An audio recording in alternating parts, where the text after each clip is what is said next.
What's up, Aries Taurus? Welcome to your mid-monthly reading. It's going to be for the second half of December. And today we're connecting with, what you can do to connect with that new year. If there's new opportunities, what you need to let go, what you need to, where you need to plant the seeds, okay? And also what you should be grateful for this year that passed. So keep in mind, this is a general reading. It is not going to resonate with everyone. If it does, feel free to give it a like, subscribe, comment. Anything you can do to grow and support this channel is very, very welcomed.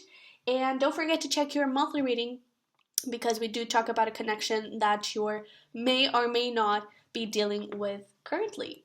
Okay, so let's see some first messages for you. Lifting the veil, questioning everything, anything in the line must go. And we also have here, fall into my arms, surrender, holding the opposites, extremes of life. This has been showing up like crazy so far. And all of this is telling me that I'm getting specifically people, okay? And I'm getting specifically that something may be happening by the end of the year, that you're going to start to ask a lot of questions about some people in your life. They may show you something that they never showed you before, not in a very good way, okay? Maybe they have already done that. And anything unaligned must go, okay? Because it's like you're starting to lift that veil. Whenever I see this image here, look here. She's opening the curtains and she sees like this beautiful, beautiful background. And anything that doesn't serve her, anything that is not in alignment with this energy that she's putting out there to create that background, needs to go. So there may be some people that you may be kind of attached to that may be a little bit important for you. Are they healthy for you? Maybe not. Do they help create that background? Maybe not. Okay? But let's get started with your actual reading.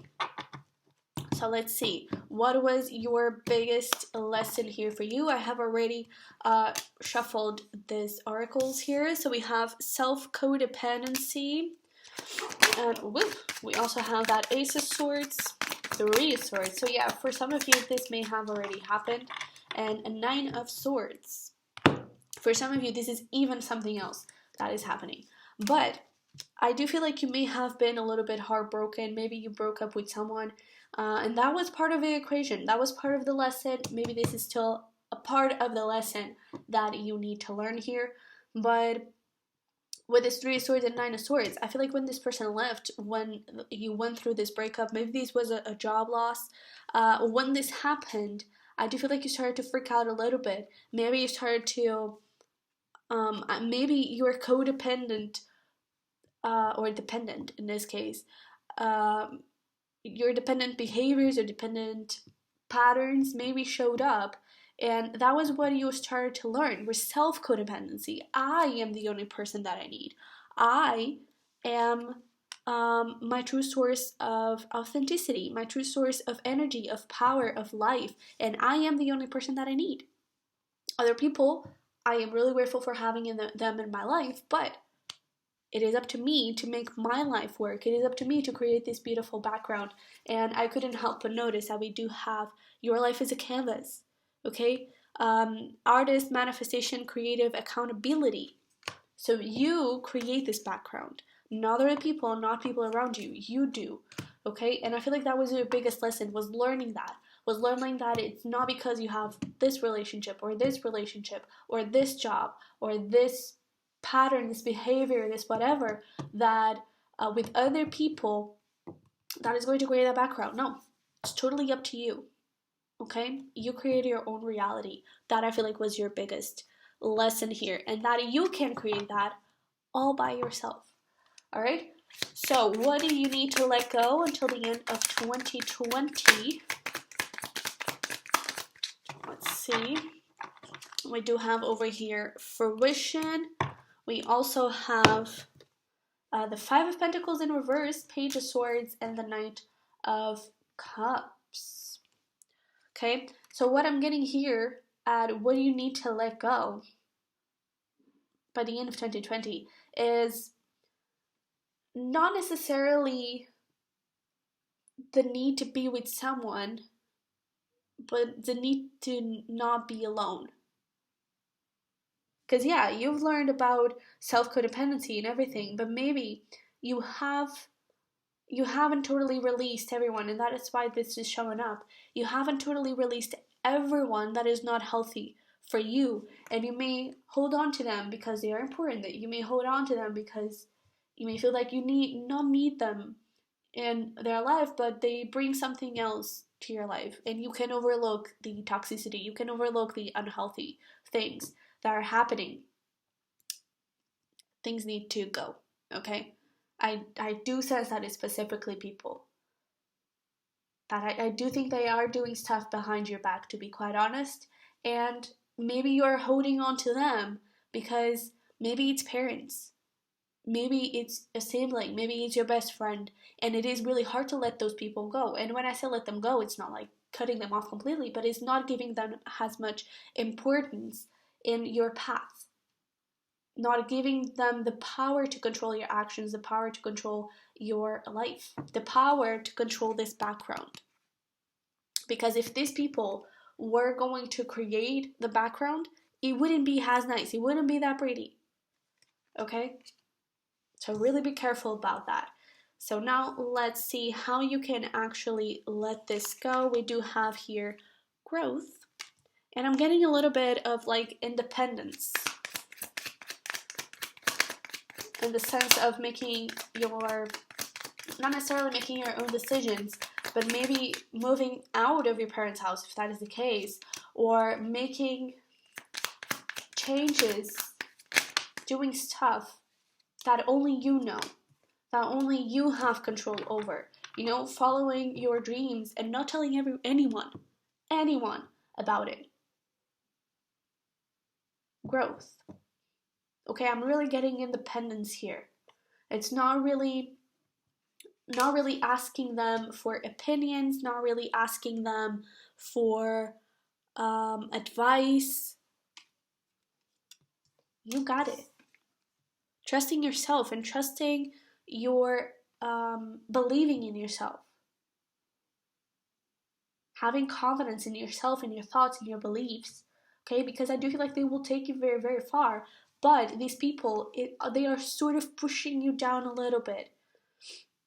Because these people, it's like, these people, they want you to stay in this 7 of cups. But you can actually, if it is you deciding stuff, you can actually go to the 9 of cups. 7 of cups, a lot of options, a lot of ideas, but a lot of confusion, a lot of being overwhelmed, a lot of what the hell am I doing? What the hell am I supposed to go towards? With the 9 of cups, wish fulfillment, you know exactly what you're supposed to go towards because you're following your heart. Okay?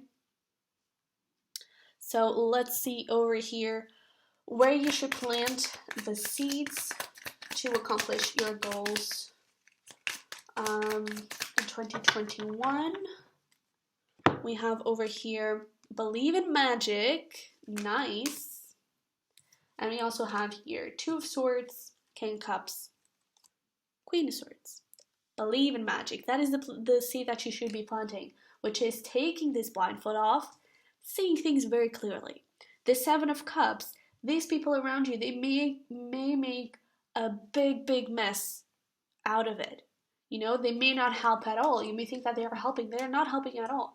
And once you take the blindfold off, you actually start seeing very clearly what you love.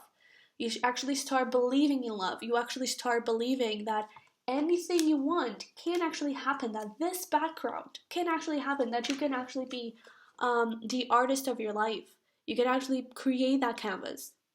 Feel that canvas with whatever you want.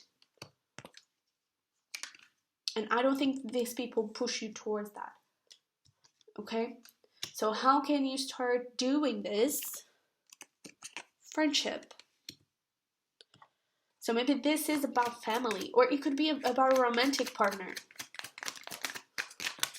Okay? But alongside with that friendship, we do have illumination, 2 of Pentacles, Page of Pentacles, Page of Cups. And I do feel like these friends may be new. Okay? Or younger, younger than you. I'm actually getting that they could be children. little children. I don't know if some of you may teach in a kindergarten or something.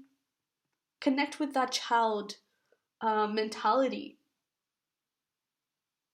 That is so interesting, because I do feel like children may actually play a big, big role in your life, or they could play a big role in your life if you let them, and that may actually be very beneficial for you, okay? And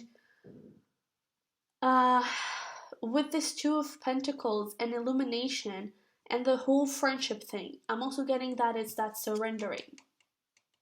Surrendering to the universe and having a friendship with the universe, being like, hey dude, I want this. Can you give me that? I'll be here waiting for your response. Give me a sign. You know, have a conversation with the universe, with God, with your spirit guides, whatever you believe in, your ancestors, okay? But also create that friendship with the universe. Because this illumination card here is screaming that pretty big. And with the pages, I'm really getting children for some reason. Maybe you do have children. Start to connect more with them. Because you may, I don't know, you may think that they can only give you like childish conversations, something like that. And that could be real, but sometimes they actually inspire us more than we actually recognize if we allow them to do so. Okay?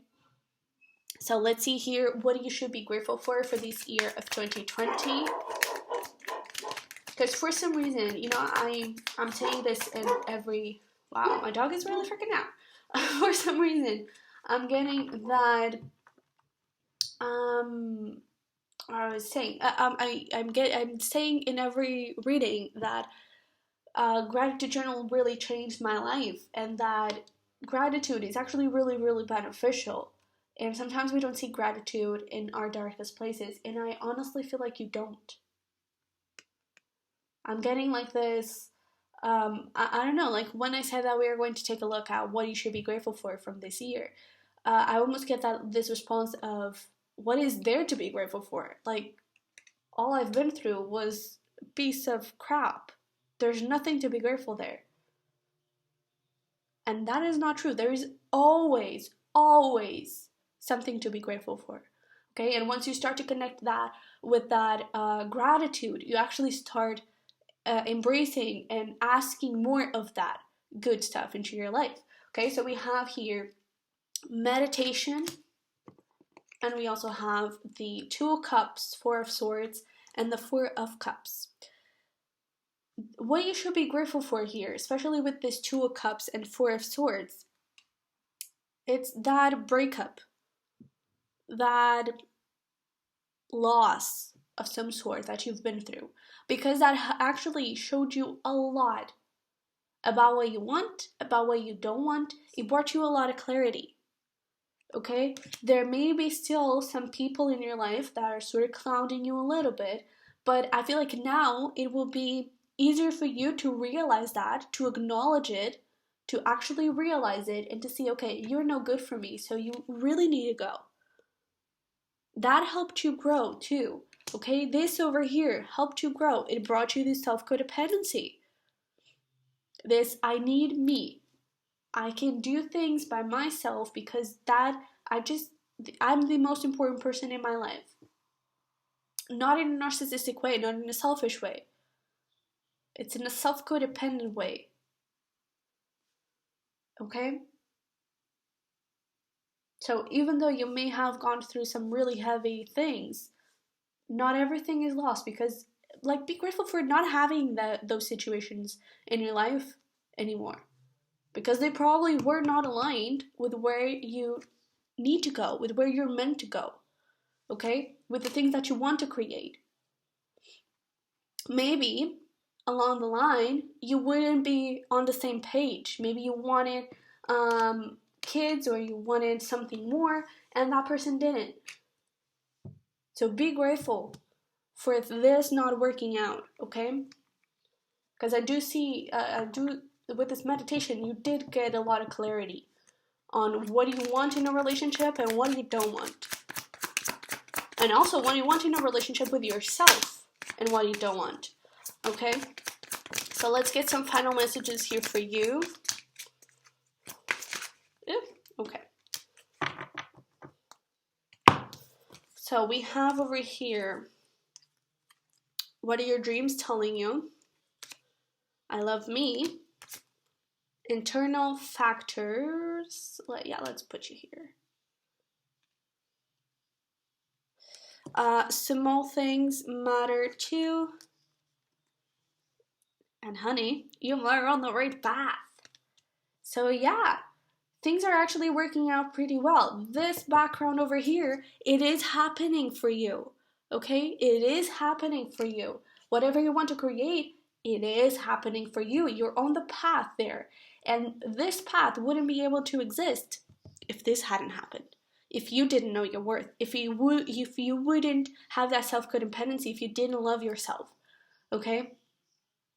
So all your dreams, believe that they can come true. This background, believe that it can come true, okay? And with this internal factors, I